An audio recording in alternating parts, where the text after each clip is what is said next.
দেখুন, যারা আজকে কল্যাণ ব্যানার্জি বলুন কি অভিষেক ব্যানার্জি বলুন কি মমতা ব্যানার্জি বলুন কি ঋতব্রত বাবু বলুন কি কুণাল বাবু বলুন কি কাকলি দিদি বলুন, খুব একটা কি বেশি কিছু আমাদের বলার নেই, কারণ বাংলার মানুষ যা বলার বলে দিয়েছে। 15 বছর ধরে বিশাল উন্নয়নের কথা যারা বলেছিল, বাংলার মানুষ তাদেরকে বঙ্গোপসাগরে ছুঁড়ে ফেলেছে।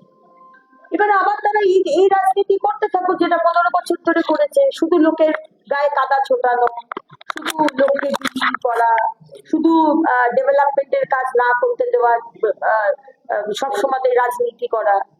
তো আমরা ইন্টারেস্টেড নই। আসলে আপনাদের বারবার আমি বলি যে আমাদের মাননীয় মুখ্যমন্ত্রী, বাংলাকে এগিয়ে নিয়ে যেতে হবে, আমাদের সামনে খুব কম সময় মানুষের জন্য কাজ করতে হবে।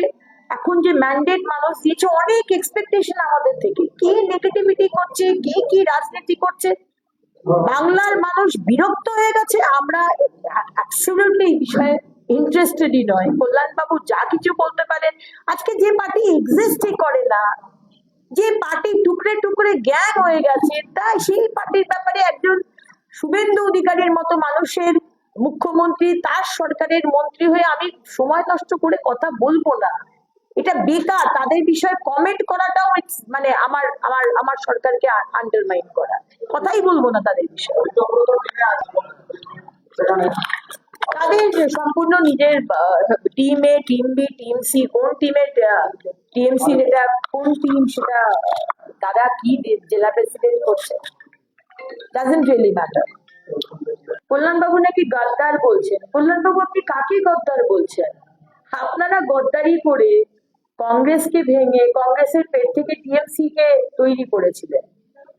যে মানে মমতা ব্যানার্জি আজকে টিম গঠন করলো, দলটাকে গঠন করলো, আজকে সেই টিম ভেঙে টুকরে টুকরে গ্যাং হয়ে গেছে। আপনি যাকে পাশে নিয়ে বলছেন তার ভাই, আপনি পাশে নিয়ে বসে আছেন আমাদের প্রাক্তন মন্ত্রী মলয় ঘটক, তার ভাই অভিজিৎ ঘটক এবং নরেন চক্রবর্তী, হরিহর আপ্তা, এই তিনজনই ছিল থ্রি মাস্কেটিয়ার্স।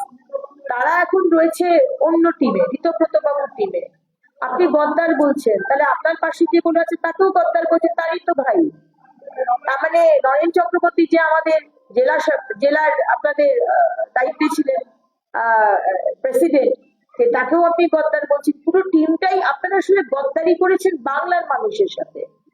আপনি কাকে গদ্দার বলছেন দ্যাট ইজ নট ইম্পর্টেন্ট, কিন্তু আপনারা 15 বছর ধরে বাংলার মানুষকে যে গদ্দারিটা করেছেন না, প্রতিশ্রুতি দিয়েছেন, প্রতারণা করেছেন, কোনো কাজ করেননি, বাংলার মানুষ তার জবাব দিয়েছে। তবে আপনারা যে নেগেটিভ পলিটিক্স করেন সেই বিষয়ে আমরা কোনো উত্তর দেবো না। 21শে জুলাই তো মাননীয় মুখ্যমন্ত্রী বলেছেন আপনারা ব্রিগেডে করুন। আমরাও দেখতে চাই যে ব্রিগেডটা ভরে কিনা। আমরাও তো দেখতে চাই যে আপনারা যে বলেছিলেন যে হম্বি তম্বি করেছিলেন, হুমকি দিয়েছিলেন, আমাদের মুখ্যমন্ত্রী, আপনাদের মতো তো আমাদের ব্লাড ডোনেশন ক্যাম্প করতেও আমাদের আদালতে যেতে হয়েছে। আমাদের মুখ্যমন্ত্রী তো আপনাদের পারমিশন দিচ্ছেন, আপনারা করুন, ময়দানে করুন, ব্রিগেডে করুন। আমরাও দেখতে চাই তৃণমূল কোন তৃণমূল করছে, কটা তৃণমূল আর তাদের সংখ্যা কত।